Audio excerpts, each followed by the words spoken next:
Hello friends, in this video I will show you how to disable drag top of screen snap layouts on Windows 11.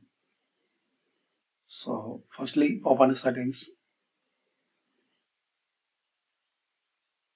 Now here click on multitasking.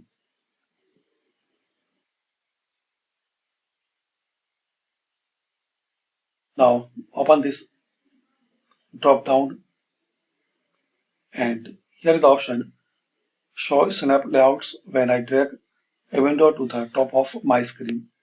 So to disable just this set turn off this setting. And there are some more options you can customize and you can use as your need.